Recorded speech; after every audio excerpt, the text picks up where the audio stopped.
Everyone, welcome to my channel easy way SR. इस video में हम स्टडी करेंगे क्वांटम नंबर, जो केमिस्ट्री का एक इम्पोर्टेंट टॉपिक है। तो लेक्चर स्टार्ट करने से पहले मेरी आप सभी से रिक्वेस्ट है, अगर आप मेरे चैनल पे नए हैं तो मेरे चैनल को सब्सक्राइब जरूर करें। Let's start. क्वांटम नंबर, देखो क्वांटम नंबर की हेल्प से ही इलेक्ट्रॉन की एनर्जी और उसकी पोजीशन को फाइंड आउट किया जाता है सेल, सबसेल और ऑर्बिट के अंदर। ठीक है, क्या होता है? Through quantum number position of electron and their energy in various shell, subshell और ऑर्बिटल आर नोन। ठीक है, सेल, सबसेल और ऑर्बिटल में जो इलेक्ट्रॉन की एनर्जी है वो किसके द्वारा फाइंड आउट की जाती है? क्वांटम नंबर की हेल्प से ही। ठीक है, सेल क्या होती है? KLMN ये सेल है। सबसेल क्या होती है? जो सेल्स कंटेन करती है वो क्या होती है? सबसेल होती है, जैसे SPDF। ठीक है, और सबसेल के अंदर ही क्या होती हैं? ऑर्बिटल होते हैं। ओके, वो क्या है? SPDF ऑर्बिटल है। ठीक है, और क्या होता है जो क्वांटम नंबर है, इससे ही क्या है, सेल्स के अंदर ये देखा जाता है कि कितने मैक्सिमम इलेक्ट्रॉन कंटेन होते हैं। ठीक है, ये जो क्वांटम नंबर होते हैं वो 4 टाइप्स के होते हैं। ठीक है, कौन कौन से हैं क्वांटम नंबर? फर्स्ट है प्रिंसिपल क्वांटम नंबर, जिसे रिप्रेजेंट किया जाता है N से। सेकंड है एजीमुथल क्वांटम नंबर या एंगुलर क्वांटम नंबर भी बोल सकते हैं हम, जिसे रिप्रेजेंट करते हैं स्मॉल l से। थर्ड है मैग्नेटिक क्वांटम नंबर, जो रिप्रेजेंट किया जाता है M से। और लास्ट है जो फोर्थ क्वांटम नंबर है वो है स्पिन क्वांटम नंबर, जिसे रिप्रेजेंट किया जाता है S से। ठीक है, तो आज की वीडियो में हम स्टडी करेंगे ओनली ये first 2 quantum number. First principle quantum number और एजीमुथल या एंगुलर क्वांटम नंबर, ये हम स्टडी करेंगे। तो देखो, जो प्रिंसिपल क्वांटम नंबर है उसे रिप्रेजेंट किया जाता है N से, स्मॉल n से। किसको रिप्रेजेंट किया जाता है? Principal quantum number. ठीक है, तो n क्या होता है? जो n की वैल्यू होती है वो 1 2 3 अप टू 100 ऐसे चलती जाएगी। बस एक ध्यान रखना है कि जो n की वैल्यू हम लेते हैं वो एक पॉजिटिव इंटीजर होता है। ठीक है, और ये कभी भी क्या है, ये होल वैल्यू होगी, कभी भी ये फ्रैक्शनल वैल्यू नहीं होगी। कि जो n होता है, n की वैल्यू हमेशा ली जाती है पॉजिटिव इंटीजर। ठीक है, जैसे 1 2 3 अप टू 100। ठीक है, n की वैल्यू कभी भी ना तो फ्रैक्शन में होगी, और क्या है कि ना, मतलब ये है कि ये होल वैल्यू ही होती है, फ्रैक्शन में, डेसिमल में इसकी कोई भी वैल्यू नहीं होती। ठीक है, तो n की वैल्यू 1 2 3 अप टू 100 ऐसे चलती है। तो जो n होता है, प्रिंसिपल क्वांटम नंबर होता है, ये हमें बताता है इलेक्ट्रॉन की एनर्जी और उसकी सेल्स के बारे में। ठीक है, जो प्रिंसिपल क्वांटम नंबर होता है उससे क्या किया जाता है? थ्रू भी प्रिंसिपल क्वांटम नंबर की हेल्प से इलेक्ट्रॉन की एनर्जी और सेल्स के बारे में क्या होती है? नॉलेज मिलती है। ठीक है, तो क्या होगा? This number describe the orbit number of electron and energy level of electron. ठीक है, कि जो क्वांटम नंबर होता है ये क्या डिस्क्राइब करता है? इलेक्ट्रॉन की एनर्जी और उसका ऑर्बिट नंबर। ठीक है, जैसे KLMN ये सेल होती है, जो इसको रिप्रेजेंट किया जाता है N से, जिसकी वैल्यू 1 2 3 अप टू 100 होगी। ठीक है, तो देखो अभी क्या होता है, जो क्वांटम नंबर क्या है, मैंने अभी आपको बताया है कि इसकी वैल्यू 1 2 3 4 ऐसी होती है। ये उसकी इलेक्ट्रॉन की एनर्जी और सेल्स के बारे में बताता है। ठीक है, देखो क्या होगा, जैसे कि N की वैल्यू क्या है? 1 2 3 4 ऐसे मैंने बताई है। अगर जो इलेक्ट्रॉन है, मतलब सारे के सारे जो इलेक्ट्रॉन है, अगर उनकी n की वैल्यू 1 है, तो आप क्या बोलोगे? कि वो सारे के सारे इलेक्ट्रॉन सेम सेल से बिलोंग करते हैं। ठीक है, मान लो कि इलेक्ट्रॉन है और ऑल इलेक्ट्रॉन की वैल्यू क्या है? ऑल इलेक्ट्रॉन की वैल्यू, जो n की वैल्यू वो क्या है? 1 है। तो इसका मतलब क्या होगा? ये सारे इलेक्ट्रॉन बिलोंग करेंगे किसके साथ? सेम सेल के साथ। ठीक है, तो आपको ध्यान रखना है, क्या ध्यान रखना है? अगर n की वैल्यू सेम है इलेक्ट्रॉन की, तो वो क्या करेंगे? बिलोंग करेंगे सेम सेल में, सेम सेल में। ठीक है, ये बात ध्यान रखनी है। तो देखो, अगर n की वैल्यू 1 होती है तो वो हमारी कौन सी सेल होती है? K सेल होगी एटम्स की, हमारी नहीं, सॉरी, एटम की वो K सेल होगी। अगर n की वैल्यू हम 2 लेते हैं तो वो होती है L सेल, और अगर n की वैल्यू 3 होती है तो वो होती है M सेल, और n की वैल्यू 4 होती है तो वो होती है N सेल। जैसे मैंने यहाँ डायग्राम में दिखा रखा है, ये स्ट्रक्चर है एटम्स की। ये जो रेड कलर से डॉट है ये इसका न्यूक्लियस है, जिसमें प्रोटॉन न्यूट्रॉन प्रेजेंट होते हैं। जो ये सर्कुलर पाथ है ये क्या होती है? सेल होती है, और इन्हीं सेल में क्या है? इलेक्ट्रॉन रिवॉल्व करते हैं। ठीक है, तो अब मैंने क्या बताया, अगर सारे के सारे इलेक्ट्रॉन अगर वो क्या है, सेम वैल्यू है उनकी एन की, जैसे एन इज इक्वल टू 1 है तो इसका मीनिंग क्या होगा, वो सभी इलेक्ट्रॉन के सेल से बिलोंग करेंगे। ओके, तो देखो क्या होता है, ऐसे हमें पता चला कि जो हमारा जो प्रिंसिपल क्वांटम नंबर होता है ये इलेक्ट्रॉन की एनर्जी और सेल्स के बारे में बताता है। ठीक है, देखो क्या होता है कि जैसे कि ये है ऐसे के एल एम, ये सेल है, देखो ये न्यूक्लियस है, जो सेल न्यूक्लियस के नज़दीक होती है उसकी एनर्जी क्या होती है, सबसे कम होती है। जैसे जैसे क्या होगी, सेल्स इससे दूर जाएंगी, जैसे एल एम एन ये होंगी, तो ये एनर्जी क्या होती जाएगी, ज़्यादा होती जाएगी। ठीक है, तो इस जो के सेल में इलेक्ट्रॉन बिलोंग करेंगे तो इनकी एनर्जी कम होगी। ओके, तो ये किससे पता चला है, प्रिंसिपल क्वांटम नंबर से। ओके, तो देखो अब मैं आपको कराऊंगी एजिमुथल या फिर एंगुलर क्वांटम नंबर। ठीक है, एजिमुथल और एंगुलर क्वांटम नंबर को रिप्रेजेंट किया जाता है स्मॉल एल से। तो ये किसके बारे में बताता है, ये जो इलेक्ट्रॉन होते हैं उनकी एंगुलर मोमेंटम के बारे में, और साथ में क्या है उसकी शेप के बारे में बताता है। ठीक है, कि किस शेप का है जो ऑर्बिट है, एसपीडीएफ जो ऑर्बिट होते हैं वो किस शेप के हैं। ओके, तो देखो this quantum number indicate the angular momentum of revolving electron. एक तो ये क्या होता है, जो इलेक्ट्रॉन रिवॉल्व करते हैं उसके एंगुलर मोमेंटम को इंडिकेट करता है, और सेकंड क्या है, this quantum number describe the shape of subshell within main shell. ठीक है, क्या होती है, जो हमारी मेन सेल होती है एटम की वो कौन कौन सी होती है, के एल एम एन, ये क्या है, मेन सेल है। देखो क्या है, मेन सेल क्या है, के एल एम एन। ठीक है, और जो इसके अंदर जो सब सेल होती हैं उनकी शेप्स के बारे में, जैसे क्या है एस पी डी एफ, ये मैंने बताइए क्या होती है, सब सेल होती है। ठीक है, किसके अंदर कंटेन होती है, ये मेन सेल के अंदर।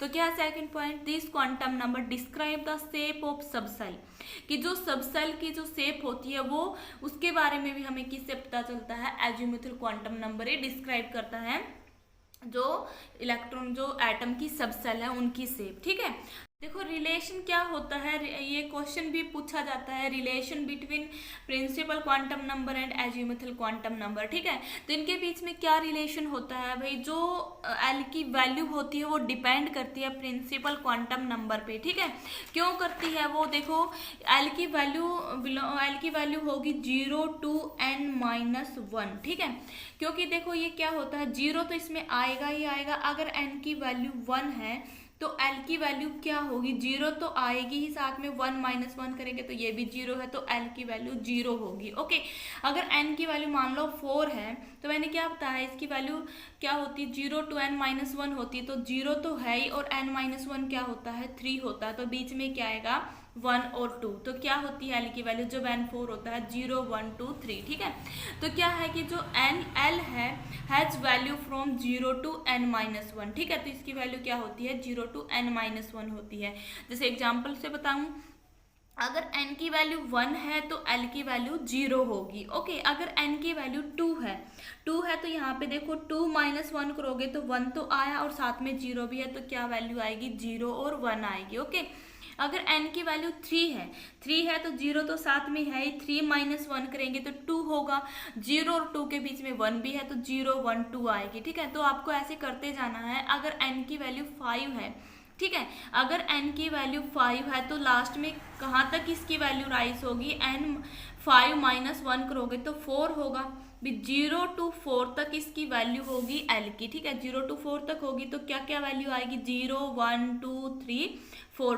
ठीक है, जब n की वैल्यू 5 है तो L की वैल्यू ये होगी 0 1 2 3 4। ओके, अब देखो कि कैसे क्या होता है, जो n क्या होती है, सेल होंगी, और जब n की वैल्यू 1 होगी तो उसमें कितनी सब सेल होंगी। ओके, और कैसे वो क्या की जाएगी, उसकी रिप्रेजेंटेशन होगी इलेक्ट्रॉनिक कॉन्फ़िगरेशन में, और L की वैल्यू क्या होगी, मैं यहाँ पे एक चार्ट से आपको समझाऊंगी। ओके, देखो जो सेल है अगर n की वैल्यू 1 है तो वो होती है K सेल। ठीक है, तो वो क्या होती है, K सेल होती है। ठीक है, और जब क्या होता है के सेल होती है तो वो हमारी एटम्स की क्या है, फर्स्ट सेल होती है जब n की वैल्यू 1 होती है। ठीक है, और जब n की वैल्यू 2 होती है तो वो सेकंड सेल होती है। ठीक है, सेकंड सेल कौन सी होती है, ये होती है के सेल, सेकंड सेल होती है L सेल। ओके, जब n की वैल्यू 3 होती है तो वो होती है M सेल, n की वैल्यू 4 होती है K L M, लास्ट में फिर होती है N सेल। ठीक है। तो n की वैल्यू 5 है तो ये O, ऐसे ये चलती जाएगी। ओके जब n की वैल्यू 1 थी तो वो होगी उसमें ए फर्स्ट सेल होगी, 2 है तो second shell, third shell, fourth shell ये होगी। अब हम देखेंगे सब सेल। ठीक है, तो सब सेल क्या होती है, जो सेल्स के अंदर कंटेन होती है within main shell. Okay जब के सेल में क्या होती है, ओनली वन सब सेल होती है। ठीक है, तो वो क्या है, एस है। और जब जो एल सेल है उसमें 2 सब सेल आएंगी, एस और पी। ठीक है, और थर्ड जो सेल है एम सेल, उसमें 3 सब सेल होगी, एस पी डी। ठीक है, तो जैसे मैं आपको यहाँ पे करवाऊं कि जब n की वैल्यू 1 होती तो वो होती है के सेल, जो फर्स्ट सेल है, इसमें सब सेल होती है ओनली 1। जब n की वैल्यू 2 होती तो वो होती सेकंड सेल, एल सेल, जिसमें s और p 2 सब सेल होती हैं। ठीक है, n की वैल्यू 3 होती है तो वो होती है m सेल, जिसमें 3 सब सेल होती है, s p d। ठीक है, और n की वैल्यू 4 होती है तो वो होती है n, जिसमें 4 सब सेल होती है, s p d f। ठीक है, तो ये 4 सब सेल होंगी।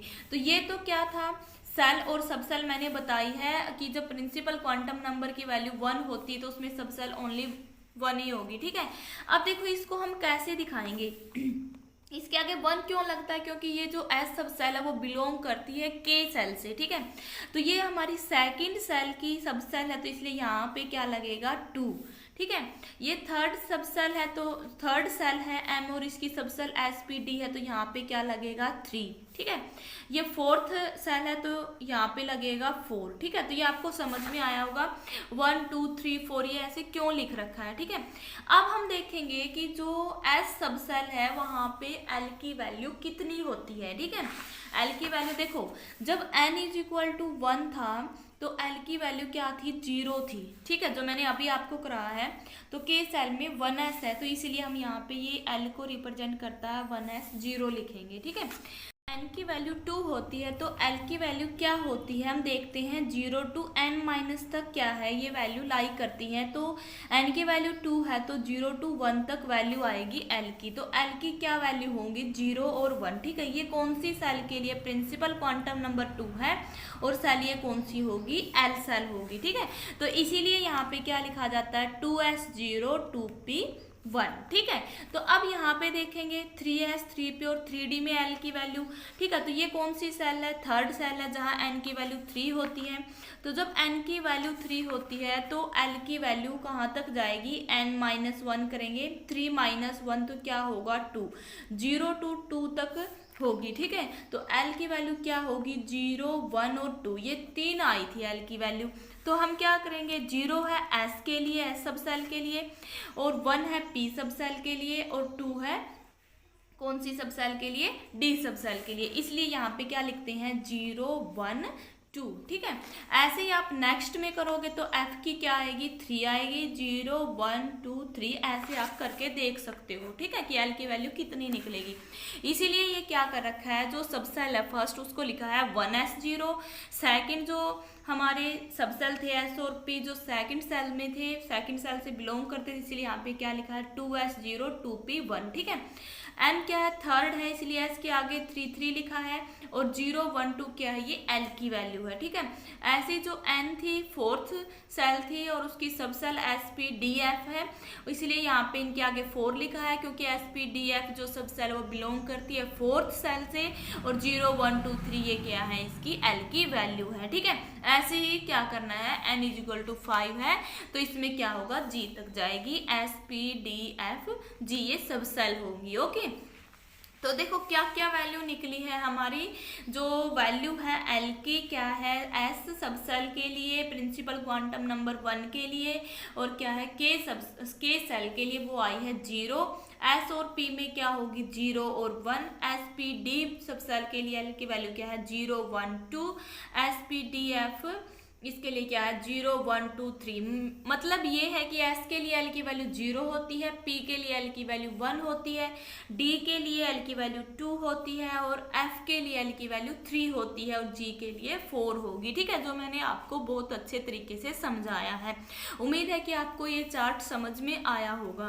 देखो अब क्या मैंने क्या बताया था कि जो ये एजीमुथल क्वांटम नंबर होता है ये किसके बारे में बताता है, सेट के बारे में बताता है, कि जो सब सेल सबसेल या ऑर्बिटल है SPDF, उनकी शेप क्या है। ठीक है, क्या होता है, देखो सबसे पहले मैं आपको दिखाऊंगी। यहाँ पे है सबसेल और यहाँ है एल की वैल्यू। ठीक है, सबसेल क्या क्या कराई है, SPDF। ठीक है, एस के लिए एल की वैल्यू क्या बताई, 0, पी के लिए एल की वैल्यू होती है 1, डी के लिए होती है 2 और एफ के लिए होती है 3। ठीक है, ये तो है इनकी एल की वैल्यू। ठीक है, ये कंक्लूजन निकला है ऊपर वाला जो हमने चार्ट किया। ठीक है, तो अब मैं आपको शेप बताऊंगी, क्योंकि हर सबसेल की शेप अपनी अलग अलग है।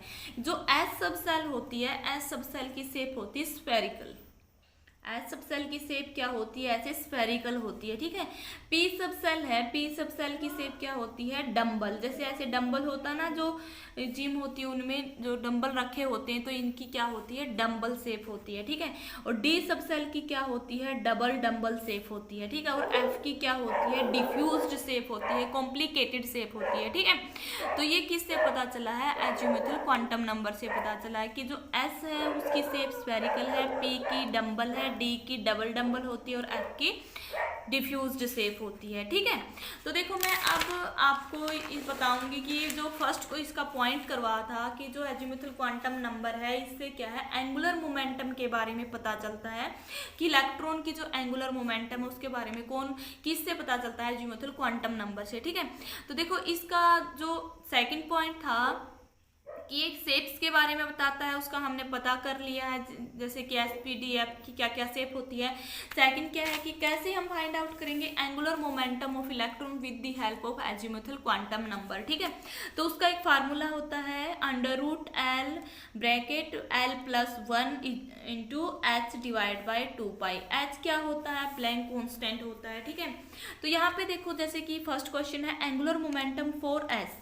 अब देखो S के लिए हम एंगुलर मोमेंटम निकालेंगे तो वो क्या आएगा, सबसे पहले हम देखेंगे जो S सबसेल है उसके लिए L की वैल्यू क्या होती है, 0 होती है। तो जो ये फार्मूला इसमें हम पुट करेंगे L+1 इंटू H बाई 2π, तो यहाँ पे क्या होगा, देखो 0 इंटू 0+1 करेंगे, सारा ही 0 होगा, तो इसमें तो इसकी वैल्यू 0 ही आएगी एंगुलर मोमेंटम की। ठीक है, सेकंड में क्या है, सेकंड देखो P के लिए देखेंगे, P ऑर्बिटल या जो P सबसेल होती है वहाँ पे L की वैल्यू क्या होती है, 1 होती है। तो यहाँ जो फार्मूला आता है L into L+1 H by 2π, यहाँ पे रखो L की वैल्यू 1 है, 1+1 इंटू H बाई 2π। ठीक है, तो क्या होगा, √1 + 1 2 होगा, √2 H बाई 2π। तो ऐसे ये इसका एंगुलर मोमेंटम होगा।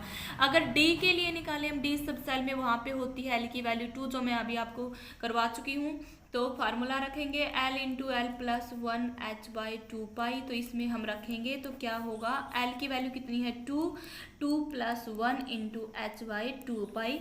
तो क्या बनेगा यहाँ से 2 + 1 3, 3 इंटू 2 6 इंटू H बाई 2π। ऐसे आप निकाल सकते हो। अगर F के लिए निकालना तो आपको पता होना चाहिए F में जो F सबसेल वहाँ पे L की वैल्यू कितनी होती है, 3 होती है। तो यहाँ पे L की जगह पे आप 3 पुट कर देना। ठीक है, अब देखो जो नेक्स्ट करवाऊँ मैं इससे रिलेटेड क्वेश्चन, क्योंकि ये अक्सर बहुत बार पूछे जाते हैं एंगुलर मोमेंटम कैसे निकाला जाता है किसी भी इलेक्ट्रॉन का। तो एक देखो इस टाइप के क्वेश्चन भी बनते हैं इस टॉपिक से, प्रिंसिपल क्वांटम नंबर और एजिमुथल क्वांटम नंबर से। Write down the principal quantum number and azimuthal quantum number of 3D 4s 3p। ठीक है, कि जो 3D है 4s है और 3p ये जो सबसेल है, इनके हमें क्या प्रिंसिपल क्वांटम नंबर लिखने हैं और साथ में इसका एजिमुथल क्वांटम नंबर लिखना है। ठीक है, देखो ये जो नंबरिंग आगे दी होती है ये होता है प्रिंसिपल क्वांटम नंबर। तो 3D का प्रिंसिपल क्वांटम नंबर क्या होगा, 3 होगा, n = 3। अब देखो जो D सबसेल है, D सबसेल में L की वैल्यू कितनी होती थी, जैसे आपको ऐसे रखना है SPDF, ऐसे करके आप याद रखना। S के लिए 0 है, P के लिए 1 है, D के लिए 2 है, F के लिए 3 है। ठीक है, तो देखो D सबसेल है, D सबसेल में L की वैल्यू कितनी होती है, 2 होती है। ठीक है, सॉरी फॉर डिस्टर्बेंस, 4s है, S के लिए L की वैल्यू 0 होती है और जो 4 आगे लगा ये होती है N की वैल्यू, n = 4 L = 0। देखो 3p है, P के आगे 3 है तो ये प्रिंसिपल क्वांटम नंबर है, n = 3, और P के केस में L की वैल्यू 1 होती है तो L = 1। ठीक है, जैसे 4p है, मैंने ये बताया कि जो सबसेल होती है उसके आगे जो नंबर लिखा होता है वो होता है प्रिंसिपल क्वांटम नंबर। ठीक है, प्रिंसिपल क्वांटम नंबर को रिप्रेजेंट करते हैं n से, 4p में n की वैल्यू कितनी है 4 है, और p के केस में l की वैल्यू क्या होती है 1 होती है। ओके, ऐसे 3s में n की वैल्यू 3 है, और s के लिए s सबसेल के लिए l एजिमुथल क्वांटम नंबर की क्या होती है 0। ठीक है, 2p में n की वैल्यू 2 है, और p के लिए l की वैल्यू क्या होती है 1। तो ऐसे आप क्या है एजिमुथल क्वांटम नंबर और प्रिंसिपल क्वांटम नंबर को आप बता सकते हो। ठीक है, उम्मीद है कि आपको azimuthal quantum number, principal quantum number अच्छे से समझ में आया होगा। फिर भी आपको इन दोनों क्वांटम नंबर से रिलेटेड कोई भी प्रॉब्लम है तो आप कमेंट बॉक्स में अपनी प्रॉब्लम को पूछ सकते हो। अगर आपको ये वीडियो अच्छी लगी है तो लाइक करें, अपने फ्रेंड को शेयर करें, बेल आइकन के बटन को ऑल पे प्रेस करें ताकि मैं और वीडियो बनाऊं उसकी नोटिफिकेशन आपको मिलती रहे, और मेरे चैनल को सब्सक्राइब जरूर करें। Thanks for watching this video.